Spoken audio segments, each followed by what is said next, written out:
যা বলার কোর্টে বলবো, এবং একটা কথা আজকেও বলছি, সত্যের জয় হবে, মিথ্যা নয়। আজ হাজিরা দেওয়ার পর 3 ঘন্টা জিজ্ঞাসাবাদ চলে এবং তারপর তার রীতিমতো লুকোচুরি খেলা জি24 ঘন্টার সঙ্গে।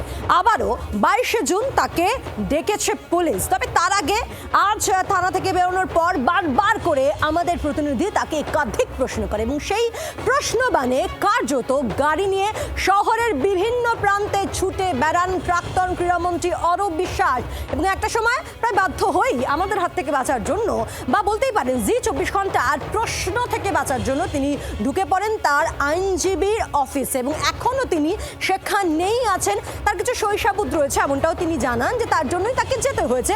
বেশ আমতা আমতা কথা কিন্তু আজকে শোনা যায় অরূপের গলায়। এই মুহূর্তে আলিপুর কোর্ট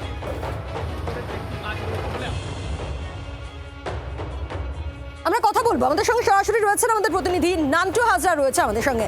নান্টু, আজকে দিনভর অরূপ বিশ্বাসকে ফলো করি আমরা এবং আমাদের প্রশ্নবাণে কার্যত লুকোচুরি খেলা শুরু করে দেন অরূপ।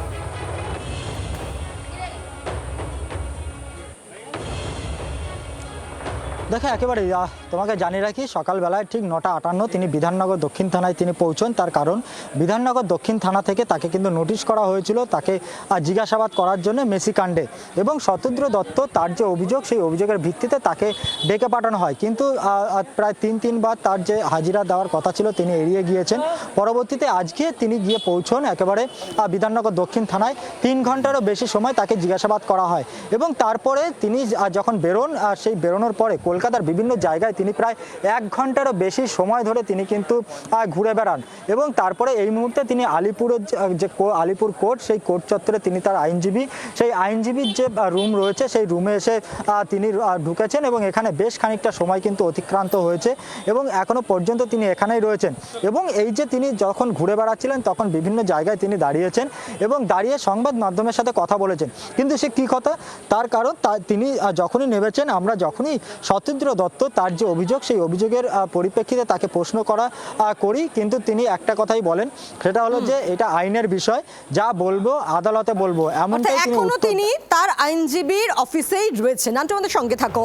এর ঠিক আগে, জাস্ট কয়েক ঘন্টা আগে কি ছবি দেখি আমরা, তিনি বিধাননগর দক্ষিণ থানা থেকে তিনি যখন বেরোন, তখন খুব স্বাভাবিকভাবেই এতদিন কোথায় ছিলেন তিনি, কেন তিনি বেপাত্তা ছিলেন, ফেরার ছিলেন, এই যাবতীয় প্রশ্ন ধেয়ে আসে অরূপ বিশ্বাসের কাছে, এবং সেক্ষেত্রে এইসব প্রশ্নের উত্তর দিতে তিনি একদমই চান না।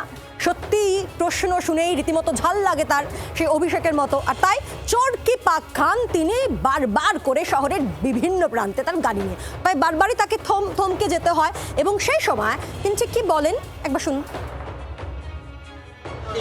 আমি কোনো কথার উত্তর দেবো না, যেহেতু সাবজুডিস আমি এটা কোনো উত্তর, তোমাদের হাজার কোশ্চেন আছে, আমি একটার উত্তর দেবো না, একটাই বলছি, এরকম সাবজুডিস আমি এই বিষয়ে কোনো কথা বলবো না, যা বলার কোর্টে বলবো, এবং একটা কথা আজকেও বলছি, সত্যের জয় হবে, মিথ্যা নয়। অরূপদা,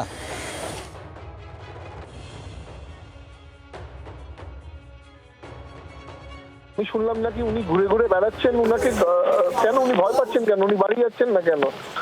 আমি তো কই বাড়িতে রয়েছি, আমি কলকাতায় রেগুলার যাতায়াত করছি, যে ডাকছে সেখানে যাচ্ছি, পুলিশ ডাকলে পুলিশের কাছে যাচ্ছি, সাংবাদিকরা ডাকলে সাংবাদিকদের কাছে যাচ্ছি, ফ্যান ক্লাবের ইভেন্টে যাচ্ছি, আমি তো ভয় পাচ্ছি না, উনি এত ভয় পাচ্ছেন কেন?